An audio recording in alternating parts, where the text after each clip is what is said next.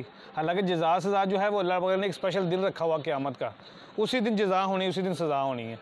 लेकिन आपके लॉजिक को मान लेते हैं, जो मुस्लिम हैं उनको तो जो सवाल जवाब हो गए, जो गैर मुस्लिम हैं हिंदू जला देते हैं, सिख भी जो ना वो कुछ जलाते हैं, कुछ दफना देते हैं, जो बुद्धे हैं वो पहाड़ों के ऊपर इंसान को फेंक देते हैं कि जब मरने के बाद भी जो है ना वो इसको जानवर खा लें, फ़लाँ फ़लाँ फ़लाँ, ठीक है। जो बम धमाकों में उड़ गए, जिनके अज़ा ही नहीं मिले, जिनको जानवर खा गए, उनके सवाल जवाब उनके कहाँ पे हुए, ठीक है ना। उनके तो सवाल जवाब नहीं हुए किसी पे, ना किसी ने कोई मुनकर नकीर वहाँ पे आया, ना किसी ने सवाल जवाब किए, ना कोई जन्नत का गड़ा बना, ना कोई जहन्नम का जो है ना वो कोई मामला हुआ। तो ये लॉजिकली बातें जो है ना वो गलत हैं।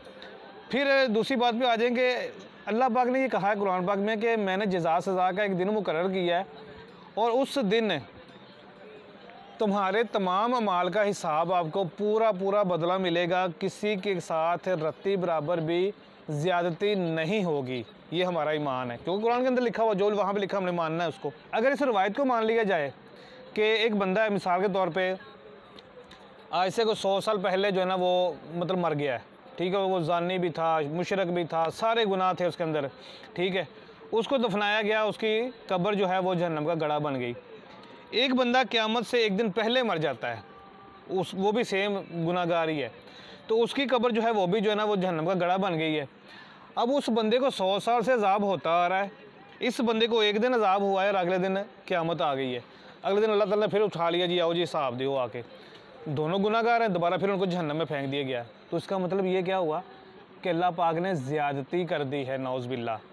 उसको 100 साल से पहले भी अज़ाब हो रहा था, फिर उसको अज़ाब में डाल दिया, इसको एक दिन अज़ाब हुआ है, उसको फिर जहन्नम में डाल दिया। तो ये ज़्यादती होगी ना। अल्लाह पाक किसी के साथ ज़्यादती नहीं करेंगे। ये लॉजिकली रवायत बिल्कुल झूठी है, फेक है, इसका कोई लेना देना नहीं है। कि कुरान में अब जितनी बार भी क़यामत का जिक्र सुनेंगे ना, वहाँ पे दोबारा का सिगा आ रहा है, दोबारा दोबारा दोबारा। तो दोबारा का मतलब सिर्फ दूसरी मरतबा होता है, तीसरी मरतबा कभी भी नहीं होता। तो ये रवायत जो है ना ये झूठी है, इसकी कोई हकीकत नहीं है। जब इंसान मर जाता है, रूहें आलम बरज़ख में चली जाती हैं, मट्टी का जिस्म है, ठीक है, ये बेजान हो चुका है, ये ख़त्म होगी कहानी इसकी। इसको चाहे जानवर खा जाएँ, चाहे इसको मतलब मिट्टी उसमें डाल दें, कब्र में डाल दें। कब्र में डालेंगे वहाँ पे जानवरों नहीं खाना है ना, वहाँ पे कीड़े मकोड़े, बिच्छू, सांप, जो कुछ भी है उन्होंने नहीं खाना है। बाहर रख देंगे तो कुत्ते खा जाएंगे, ठीक है, किसी जंगल में कोई मर जाएगा तो शेर खा जाएंगे, भेड़िए खा जाएंगे। तो इस मिट्टी के जिस्म का कोई लेना देना नहीं है। जब अल्लाह पाक क़यामत वाले दिन इंसान को ज़िंदा करेगा ना, तो वही रूहें लुटाई जाएंगी और ये जिस्म जो है ना दोबारा से बनाए जाएंगे। तो फिर अल्लाह पाक जो है ना उनको उठाएंगे, बुलाएंगे कि आओ मेरी तरफ और अपना हिसाब दो आगे। तो वहाँ पे जो कुछ भी मामला तो होंगे वो सारे वहाँ पे होने, यहाँ पे कुछ भी नहीं होना। अच्छा जी, अब ये समझ आपको मेरा ख्याल आगे होगी। अब इससे आगे चलते हैं, फिर आ जाते हैं नमाज जनाजा। उससे पहले नमाज जनाजा है। नमाज जनाजा के मतलब ये है कि नमाज जनाजा जो है ये बेसिकली बख्शिश की दुआ की जाती है किसी के लिए। अब दुआ जो है वो इबादत है। इबादत किसकी है? अल्लाह ताला की। तो आपको मना किया गया है कि आपने किसी मुशरिक के लिए दुआ नहीं करनी बख्शिश की। मुशरिक कौन है? जिसका आपको अपनी ज़िंदगी में पता चल गया कि ये बंदा जो है ये मुशरिक था, ये शिरक करता था, अल्लाह ताला की ज़ात के अंदर किसी को शरीक ठहराता था, या जो भी मामलत है, जो भी शिरक की क्राइटेरिया डेफिनेशन है वो आप सभी जानते हैं। तो आप उसके लिए बख्शिश की दुआ नहीं कर सकते। बख्शिश की दुआ का मतलब ये है कि आप नमाज जनाजा नहीं पढ़ सकते, क्योंकि नमाज जनाजा ही बख्शिश की दुआ होती है।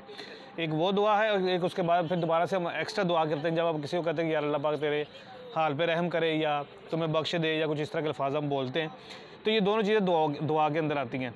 तो जब आपको पता चल जाए आपकी ज़िंदगी में कि ये बंदा मुशरिक था, तो आप उसके लिए दुआ नहीं कर सकते बख्शिश की। इसका मैं आपको हवाला भी लिखवा देता हूँ। ये हवाला नोट कर लें जी, 9/80, 84 और 113। ये सूरह तौबा है, और मैं आपको पढ़ के भी सुना देता हूँ। जो जी इस्ताद मुसलमान दिल खोल कर खैरात करते हैं, और जो बेचारे गरीब सिर्फ इतना ही कमा सकते हैं जितनी मजदूरी करते हैं, तो थोड़ी सी आमदनी के बावजूद खैरात करते हैं, और इन पर जो मुनाफिक तान करते हैं और हंसते हैं, अल्लाह इन पर हंसता है और इनके लिए तकलीफ़ देने वाला अज़ाब तैयार है।